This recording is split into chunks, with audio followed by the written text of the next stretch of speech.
बांग्लादेश, जहां पर हिंसा छिड़ी हुई थी 5 अगस्त को, जो अभी भी जारी है।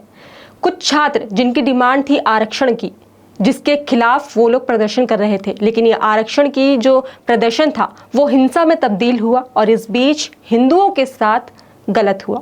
हिंदुओं का जो है वहाँ पे बांग्लादेश में नरसंहार हो रहा है। लगातार हम सोशल मीडिया पर काफ़ी सारी वीडियोस देख रहे हैं किस तरह वहाँ पर हिंदुओं को प्रताड़ित किया जा रहा है। इसी के साथ ही जो है बांग्लादेश के राष्ट्रीय हिंदू महाजथ, उनकी तरफ से एक डाटा भी सामने आया है। उन्होंने बताया है कि 278 हिंदू परिवार ने अपनी जान गंवाई है इस हिंसा में। ये जो डाटा है वो महज सरकारी डाटा है, जिसकी तरफ से बताया गया है, अनुमान लगाया गया है, लेकिन देखा जाए तो वहां पर बड़ी संख्या में इससे भी ज्यादा लोगों की मौत हुई है। बच्चे हो, बूढ़े हो, महिलाएं हो, आदमी हो, जो भी हिंदू था वहां पर सभी को मारा गया है। इसीलिए वहां पर शायद 22% से अब 8% हिंदू बचे हुए हैं। जो 1 करोड़ 30 लाख हिंदू बचे हुए हैं, अब वो सड़कों पर उतरे हैं अपनी सुरक्षा के लिए। वहां पर शेख हसीना की सरकार थी, जो पूर्व प्रधानमंत्री थी, उनका तख्ता पलट करते हुए अंतरिम सरकार बनी है, जो कि वहां के अब नए नवेले पीएम बने हैं मोहम्मद यूनुस। लेकिन इसके बावजूद वहां पर हिंसा थमने का नाम नहीं ले रही है। अब देखा जाए तो बांग्लादेश में हिंसा हो रही है, जो सैकड़ों की तादाद में हिंदू मारे जा रहे हैं। उसको देखते हुए अपने ही हिंदुस्तान में कुछ लोग ऐसे हैं जो इस बात से खुश है कि वहां पर जो हो रहा है अच्छा हो रहा है, हिंदुओं के साथ जो हो रहा है वो अच्छा हो रहा है। उनको प्रताड़ित करना यहाँ के लोगों को कुछ ज्यादा खुशी दे रहा है। असम के हैलाकांडी के एक युवक को अलकायदा से जुड़े होने का दावा करने और सरकार बदलने के लिए असम समेत पूरे भारत में बांग्लादेश जैसी हिंसा की धमकी देने का आरोप में गिरफ्तार किया गया है। इस शख्स का नाम है रिजवान उल्लाह मजार भुइया। इसने फेसबुक पर एक पोस्ट किया था कि बांग्लादेश के बाद अब भारत की बारी है। साथ ही इसका कहना है कि बांग्लादेश का असर अब असम में भी बहुत जल्द देखने को मिलेगा।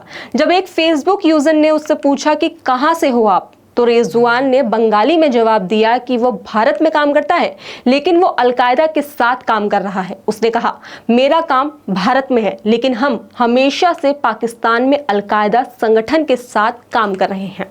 मैं बांग्लादेश को अपने दिल में रखता हूं और हमेशा बांग्लादेश को अपने करीब रखता हूं, क्योंकि बांग्लादेश ही हमारी दोस्ती की मुख्य वजह है। रिजवान को दक्षिणी असम के हलियाकांडी जिले से रंगपुर स्थित उसके घर से पुलिस वालों ने गिरफ्तार किया है। तो इस फेसबुक के ट्वीट के माध्यम से आप समझिए कि यहाँ पर अपने हिंदुस्तान में रह रहे जो लोग हैं, जिनकी मानसिकता इस कदर गिरी हुई है कि जो बांग्लादेश में हिंसा हो रही है अब वो अपने भारत में भी होगी जल्द ही, इसकी कामना कर रहे हैं। खाते भारत का है, लेकिन गाते बजाते ये लोग पाकिस्तान बांग्लादेश का है। इसी के साथ जब हल्कांडी पुलिस ने सोशल मीडिया मॉनिटरिंग सेल ने फेसबुक पोस्ट देखी पाकिस्तान में अलकायदा के संबंधों से उसके दावों को लेकर, लाला पुलिस स्टेशन में उससे कड़ी पूछताछ की। कथित तौर पर उसने पूछताछ के दौरान दावा किया कि उसके पाकिस्तान में अलकायदा के गुर्गों से संबंध है। पुलिस ने कहा कि रिजवान ने अमादर हैलाकांडी नामक एक फेसबुक ग्रुप पर पोस्ट शेयर किया था। उसने अपने व्यक्तिगत प्रोफाइल पर भी इसी तरह का संदेश पोस्ट किया है। आप साफ देख सकते हैं स्क्रीन पर कि ये जो पोस्ट है इसी की आईडी से पोस्ट किया गया है। जो पोस्ट में लिखा है वो बंगाली में लिखा है, लेकिन जिसका मतलब मैं आपको बता रही हूँ कि जैसा बांग्लादेश में हुआ है जल्द ही असम में भी होगा, इसकी वो कामना कर रहा है। हैलाकांडी की एडिशनल एसपी क्राइम समीर दफ्तर बरुआ ने कहा कि उसके खिलाफ सबूत मिलने के बाद उसे गिरफ्तार कर लिया गया है। उन्होंने कहा कि उसे शुक्रवार को अदालत में पेश किया जाएगा। एसएसपी ने कहा कि उसे भारतीय न्याय संहिता 2023 बीएनएस की धारा 61(2) आपराधिक साजिश, 147 भारत सरकार के खिलाफ युद्ध छेड़ना और 196 शत्रुता को बढ़ावा देने के साथ साथ गैरकानूनी गतिविधियों रोकथाम अधिनियम 1967 यूपीए की धारा 39 के तहत उसे गिरफ्तार किया गया है। हालांकि हल्कांडी का युवक इस तरह के विचार रखने वाला अकेला व्यक्ति नहीं है। आपको मैं इससे पहले भी बहुत सारी वीडियोस बता चुकी हूँ, दिखा चुकी हूँ कि किस तरह यहाँ पर बहुत सारे लोग हैं जो चाहते हैं कि बांग्लादेश में जो तख्ता पलट हुआ, अफगानिस्तान में जो तख्ता पलट हुआ, जो पाकिस्तान में तख्ता पलट हुआ, वो भारत में भी हो। तो जो केंद्र में बैठी सरकार है उसके खिलाफ ये लोग अपना मोर्चा खोले। इतनी हिम्मत नहीं है अभी। इसी वजह से ये लोग दुआ कर रहे हैं कि जो बांग्लादेश में हुआ अब वो जल्द ही हिंदुस्तान में हो। बांग्लादेश में आरक्षण विरोधी प्रदर्शनों को जमाते इस्लामी जैसे इस्लामी समूहों द्वारा हाईजैक किए जाने के बाद, शेख हसीना सरकार के गिरने के बाद कई विपक्षी नेता और इस्लामावादी भारत में भी बीजेपी सरकार को उखाड़ फेंकने के लिए इसी तरह की हिंसा का सपना देख रहे हैं। केंद्र और उन राज्यों में भी जहां बीजेपी की सत्ता है, तो जाहिर सी बात है जो ये युवक है असम का रहने वाला है और असम में बीजेपी की सरकार है। बीजेपी के जो असम के जो सीएम है हेमंत बिस्व शर्मा, वो कट्टर विरोधी है कट्टरपंथियों के। वो नहीं चाहते कि किसी भी तरह की हिंसा जो है अपने असम राज्य या हिंदुस्तान में हो। हमने कई बार उनके जो भाषण सुने हैं वो देखा गया है उसमें कि किस तरह वो बोलते हैं।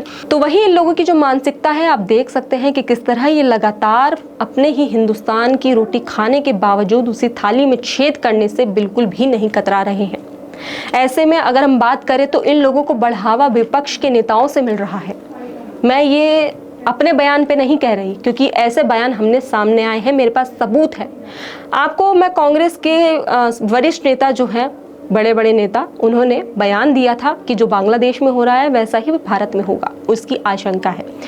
चाहे वो सलमान खुर्शीद हो, सज्जन सिंह वर्मा हो, मणिशंकर अय्यर हो, इन्होंने बयान दिया था कि जो बांग्लादेश में हुआ है वो अब भारत में भी होगा। ये कांग्रेस के दिग्गज नेता हैं, वरिष्ठ नेता हैं, अनुभवी नेता हैं। ऐसे में अब ये सवाल उठता है कि क्या नेताओं को ऐसे बयान देना क्या सही लगता है, क्योंकि इन्हीं नेताओं के बयान की वजह से जो ये लोग दबे हुए हैं, जिनकी आवाज़ अभी फ़िलहाल इस फिराक में है कि कब ऐसा मौका मिले और हम दंगे फसाद करें हिंदुस्तान में, कब हम हिंदुस्तान को जो है पाकिस्तान और बांग्लादेश की तरह करें। कांग्रेस के कई नेताओं ने भारत में भी इसी तरह के विरोध की उम्मीद जताते हुए टिप्पणी की थी। नाम है सलमान खुर्शीद, सज्जन सिंह वर्मा, मणिशंकर अय्यर, क्योंकि ये लोग सरकार में बैठी केंद्र सरकार को उखाड़ फेंकने की अभी तक हिम्मत नहीं है।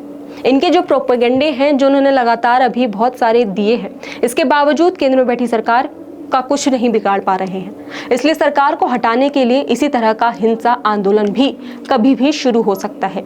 तो इस खबर पर आपकी क्या राय है, हमें कमेंट बॉक्स में जरूर बताएं।